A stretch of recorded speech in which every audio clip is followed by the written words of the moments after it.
En effet, qui pourrait s'imaginer que le diable en personne vienne hanter la maison de Dieu? Cette paisible maison de Dieu, c'est l'église presbytérienne unie.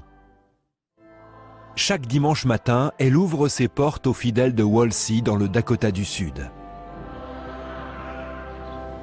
Cette ville est composée de quelques routes poussiéreuses près de l'autoroute 14 et de quelques fermes sur la prairie balayée par le vent.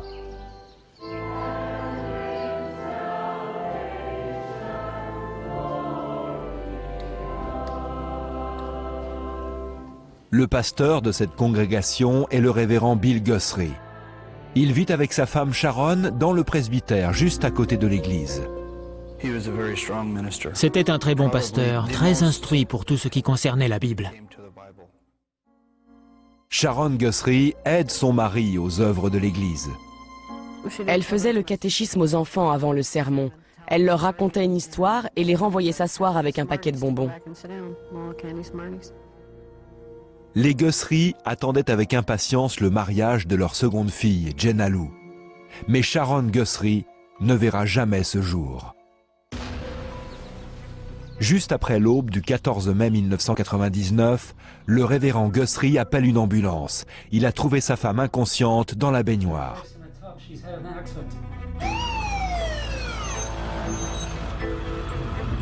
En arrivant, les ambulanciers pratiquent la respiration artificielle et font repartir son cœur. Dans l'ambulance, on la met sous respirateur, mais elle ne reprend pas conscience. Malgré tous les soins du meilleur hôpital de la région, les médecins urgentistes ne trouvent aucune trace d'activité cérébrale. À ce moment-là, nous avons décidé qu'il valait mieux la laisser partir. Le lendemain, Sharon Guthrie est déclarée morte. Quand le shérif interroge le révérend Guthrie à propos de l'accident, il raconte que sa femme allait bien quand il est parti pour dire ses prières quotidiennes à l'église. Quand il est parti de la maison pour se rendre à l'église, sa femme se faisait couler un bain. Il nous a dit qu'il était allé à l'église, y était resté peut-être 10 minutes, puis il était rentré chez lui. Guthrie affirme avoir trouvé sa femme allongée sur le ventre dans la baignoire pleine. Il dit avoir tenté de retirer son corps de l'eau, mais ne pas y être arrivé. Il aurait alors simplement vidé la baignoire et retourné son corps avant d'appeler les secours. On pensait avoir affaire à un accident, que cette dame avait eu une attaque cardiaque alors qu'elle prenait son bain.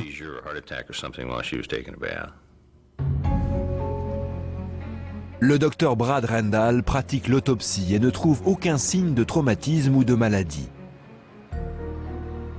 Heureusement, le personnel des urgences a prélevé des échantillons de sang alors que Madame Guthrie arrivait à l'hôpital. Le pathologiste peut les analyser. Nous avions des échantillons prélevés avant le décès, ce qui est mieux que des prélèvements post-mortem.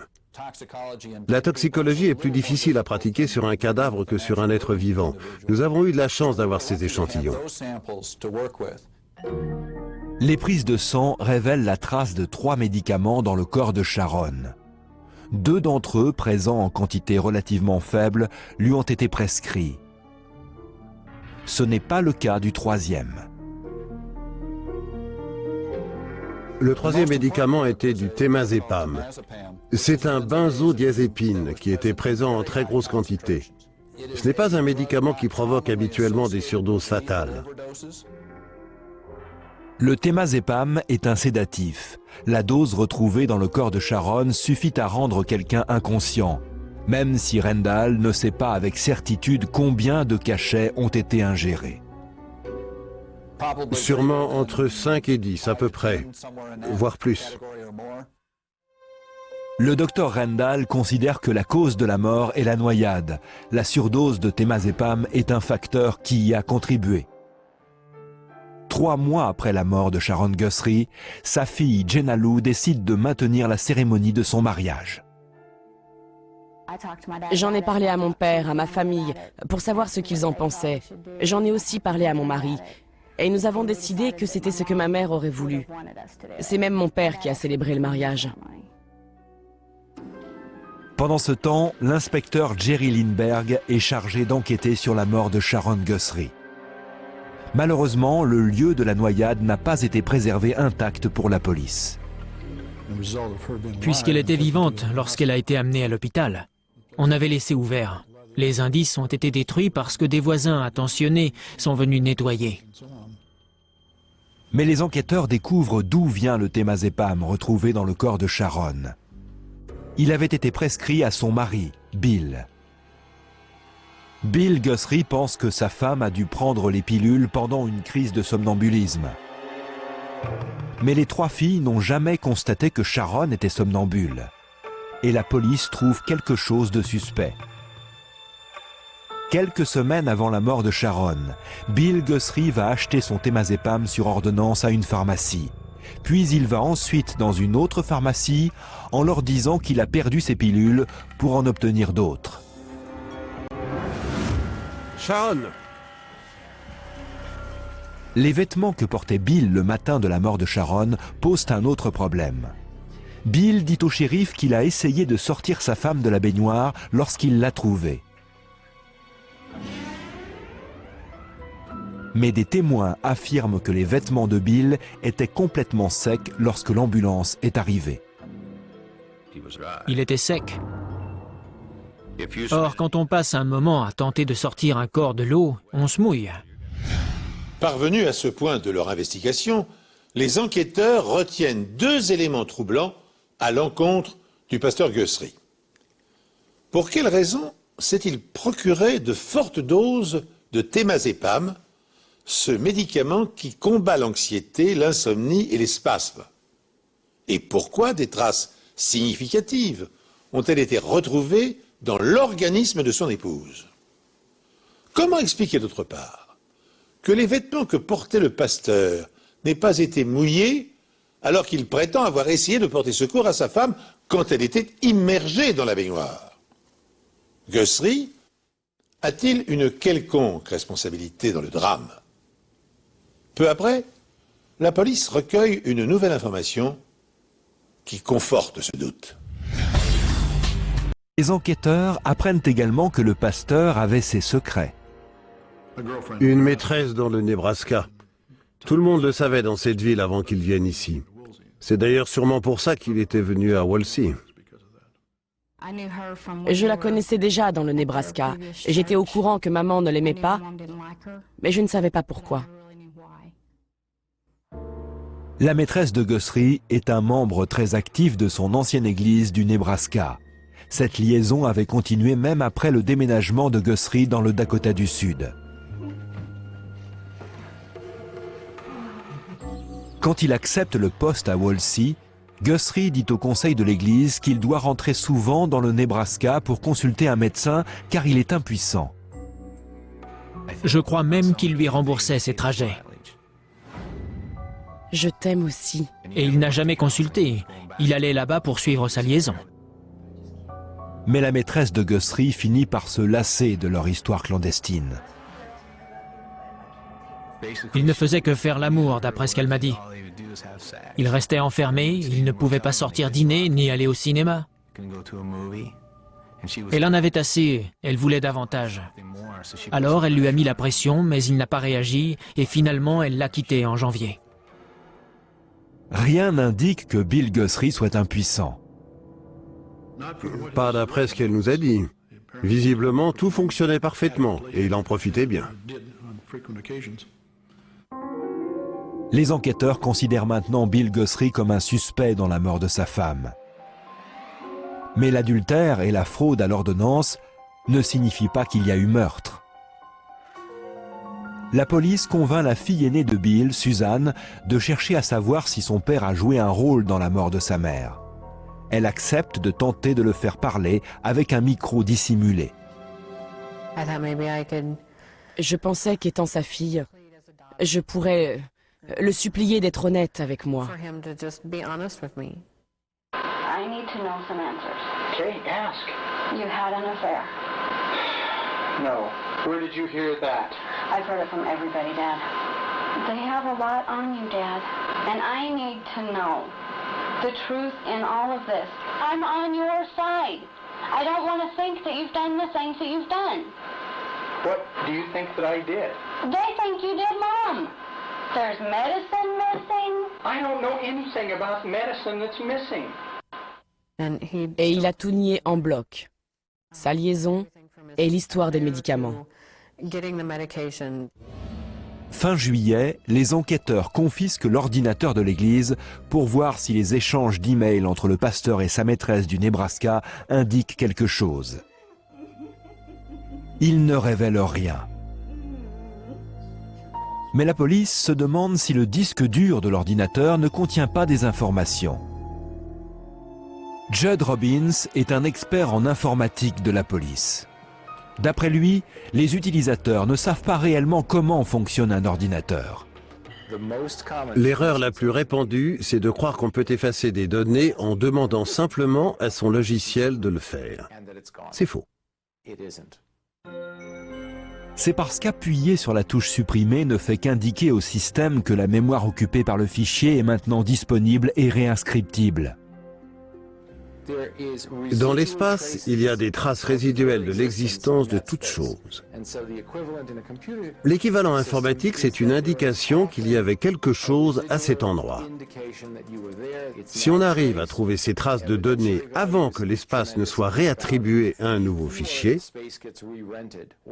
sa valeur de preuve est énorme. Le disque dur de l'ordinateur utilisé par le pasteur Guthrie recèle-t-il des informations résiduelles susceptibles de dénoncer son acte criminel? Car les choix qu'il a effectués sur les moteurs de recherche peuvent fournir de précieuses indications. Quel site sur Internet a-t-il consulté? Quel dossier a-t-il téléchargé? Quel fichier a-t-il modifié? L'informaticien de la police explore cette piste prometteuse. La piste d'information informatique montre aussi la création, le téléchargement et la modification des fichiers.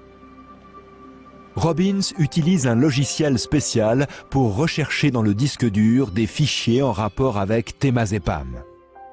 Il découvre que quelqu'un a fait de nombreuses recherches sur Internet à propos des somnifères à peine un mois avant que Sharon ne meure.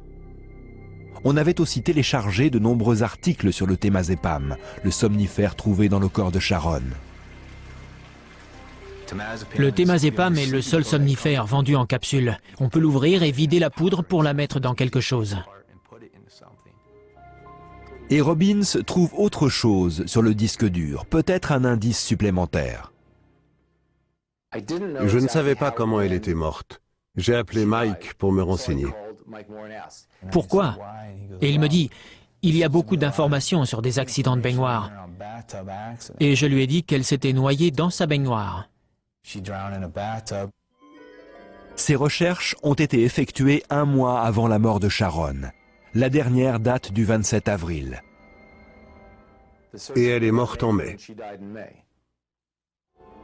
Le 29 avril, Guthrie demande à son médecin une ordonnance de Temazepam et va en chercher dans 2 pharmacies différentes. L'ordonnance est renouvelée le 12 et le 13 mai. Le 14 mai, Sharon Guthrie, complètement droguée, se noie dans sa baignoire. Sur la base des preuves informatiques, Bill Guthrie est arrêté et accusé de meurtre. L'accusation spécule sur le fait que Guthrie voulait en finir avec son mariage, mais il craignait qu'un divorce ne nuise à sa position de pasteur. Il a donc tenté de maquiller la mort de sa femme en accident.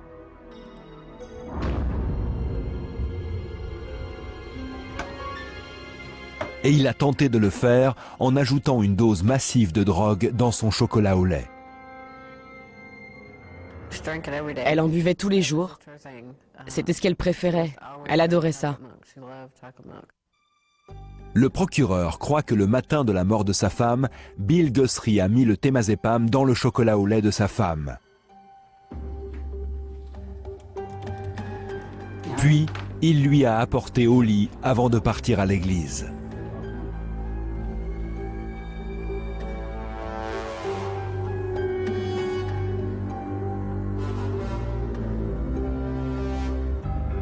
Une fois que les somnifères font effet, Il place sa femme inconsciente dans la baignoire qu'il remplit d'eau et la laisse se noyer.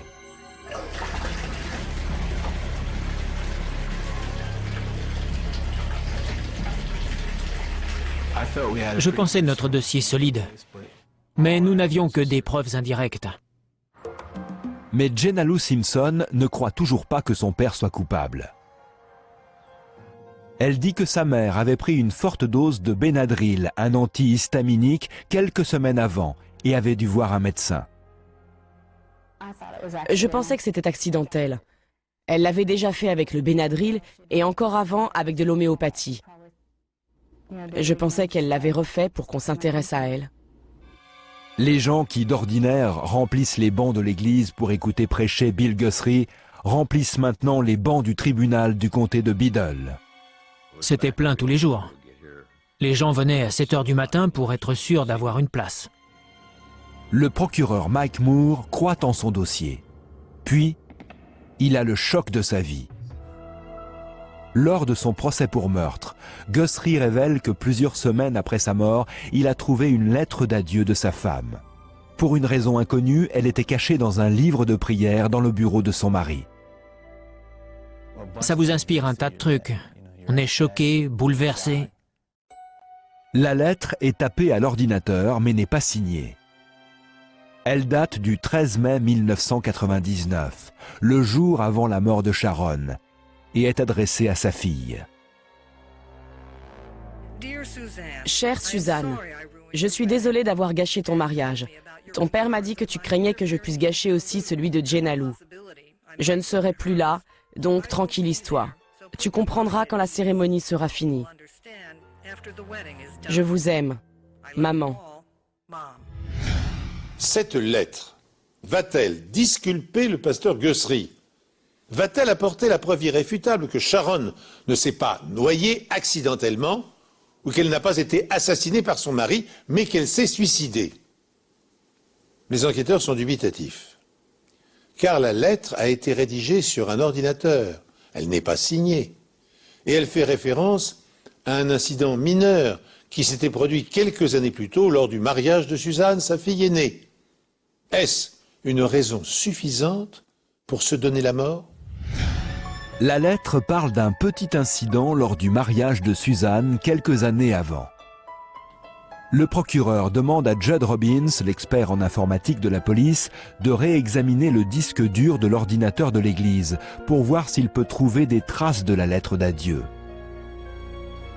Il n'en trouve aucune.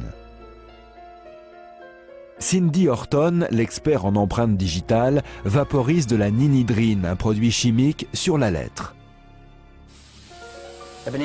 Si quelqu'un écrit une lettre d'adieu et songe véritablement au suicide, il aura tendance à transpirer. La ninidrine est un bon agent réactif. Il repère les traces d'acides aminés de la transpiration.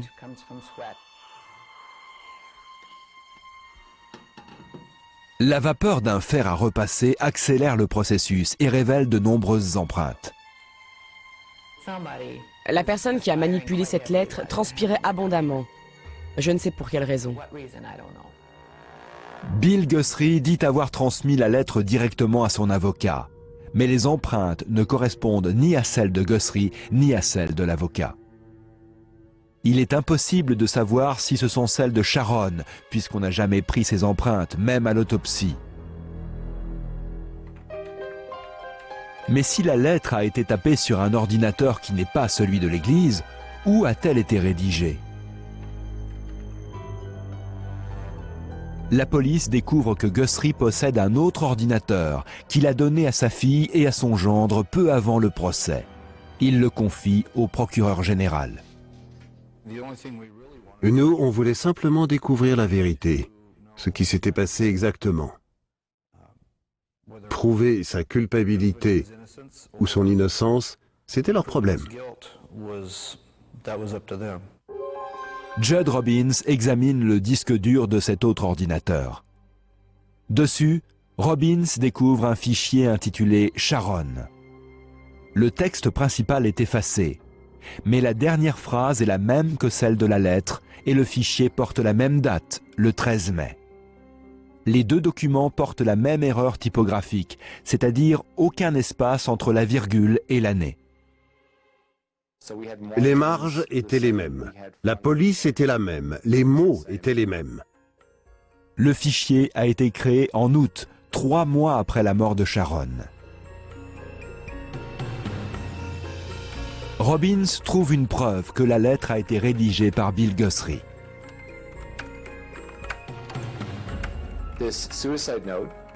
Cette lettre d'adieu avait été composée avec plusieurs de ses sermons du mois d'août. J'ai pu reconstruire une espèce d'emploi du temps entre son travail sur ses sermons et son travail sur cette lettre. Je crois que c'est là que j'ai réalisé qu'il avait fait quelque chose, qu'il était coupable de ce dont on l'accusait. Je pensais que le jury verrait ce que je voyais, à savoir que c'était son dernier effort désespéré pour éviter une condamnation pour meurtre. Le jury reconnaît Bill Guthrie coupable de meurtre avec préméditation et le condamne à la réclusion à perpétuité. Après le procès, on exhume le corps de Sharon Guthrie pour qu'elle soit enterrée à nouveau, mais cette fois-ci au Nebraska, où elle était née. On récupère ainsi les empreintes de Sharon. Cynthia Horton les compare aux empreintes relevées sur la lettre d'adieu. Elles ne correspondent pas. Et il reste une question. À qui appartiennent les empreintes sur cette lettre? Cette question reste un mystère. Suzanne pense que son père est coupable, mais malgré les preuves médico-légales et informatiques, sa sœur Jenna Lou croit son père innocent et reste en contact avec lui par lettre et par téléphone. Et j'ai perdu ma mère, mon père et mes sœurs dans cette histoire. En un an. Les deux sœurs ne se parlent plus. Le procureur affirme que c'est grâce à la police médico-légale que cette affaire a été résolue. Sans ça, Bill Guthrie serait encore libre. Sans ces sciences, il n'y a pas de dossier. Si le pathologiste ne trouve pas les traces de médicaments, que l'expert en informatique ne trouve rien dans l'ordinateur, il n'y a pas de dossier. Ainsi, deux experts, un chimiste et un informaticien, ont-ils réuni leurs compétences pour venir à bout du mystère. Détail cynique et sacrilège supplémentaire. Dans la lettre d'adieu qu'il avait fabriquée de toutes pièces, Guthrie n'avait pas hésité à inclure quelques mots des sermons destinés à ses paroissiens. Après enquête, il semblerait qu'avant de parvenir à ses fins, le pasteur ait tenté par 2 fois de supprimer sa femme, en tendant une corde fine dans l'escalier qui menait à la cave, dans l'espoir de provoquer une chute mortelle, et en feignant par maladresse de lâcher une lampe électrique allumée dans la baignoire où Sharon prenait son bain dans le but, bien sûr, cette fois, de l'électrocuter. Ces 2 tentatives ayant échoué, Guthrie a décidé d'utiliser une 3e méthode. En dépit de ses dénégations, le pasteur Guthrie a été reconnu coupable de crime avec préméditation et condamné à une peine de 30 ans de réclusion. Ainsi prend fin cet épisode. J'aurai le plaisir de vous retrouver prochainement pour une nouvelle émission de vos Enquêtes impossibles.